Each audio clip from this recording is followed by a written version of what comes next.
What separates a very unproductive person from a productive person? Often it is a heuristic.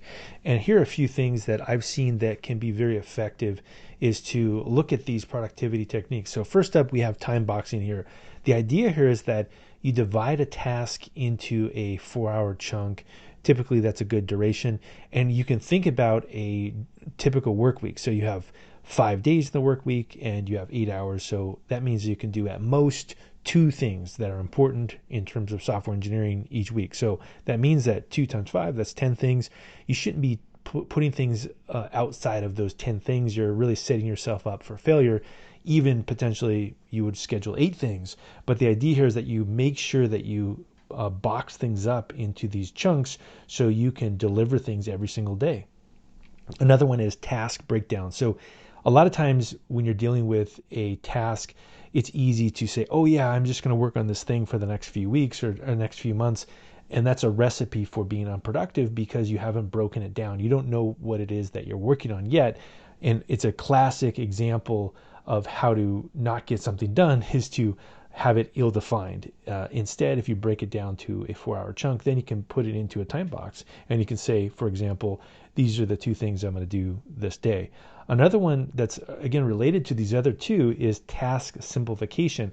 So what it means is that when you're given a task, you don't say, oh, well, it'll take me 3 days to complete it, or it'll take me 3 months to complete it, is that you always simplify the task until you can define it as 4 hours of work. So they're all very related, but also slightly different. And it's important, again, here to make sure that you're thinking about things from a weekly perspective. Again, I can do 2 things a day. I have 5 days in a week. That means there's 10 things max that I can do. Also, another important technique is to commit and iterate. So it's easy to say, oh, it's too much work, or we can't do this, or there's so many different things we have to work on and get overwhelmed. But again, if you break it down into these small tasks, you say, I can do 2 things a day and I can do 10 things per week. You can say, look, these are the, let's say, 8 things that I've chosen to do this week. I'm going to commit. I promise that I will do these things and I'll do whatever I can to get it done. If I don't get it perfectly done, I'm going to have to just keep reducing until I commit. If we need to do more things next week, let's go ahead and iterate next week. So this is what I would call commit and iterate.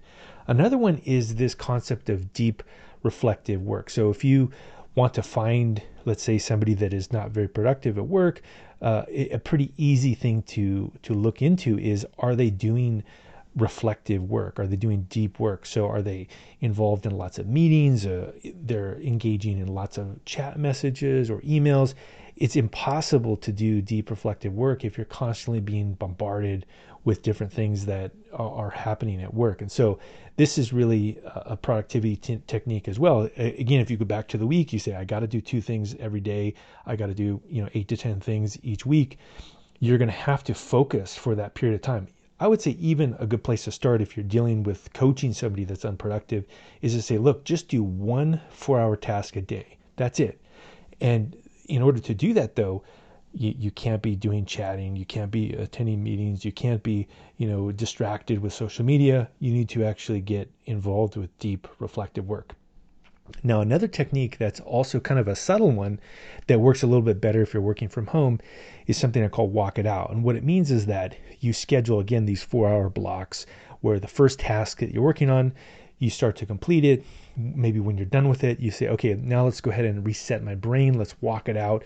And you start thinking about the second task that you're going to do for the day in the background. And a lot of times that second task becomes much easier and you're doing a healthy thing. You're walking outside, you're relaxing, you're lowering your blood pressure, you're getting exercise, and then it actually helps you be productive for that second part of the day. So these are just a few of the things that I've personally seen in teams, I've done myself, that can be really effective in making you a productive worker.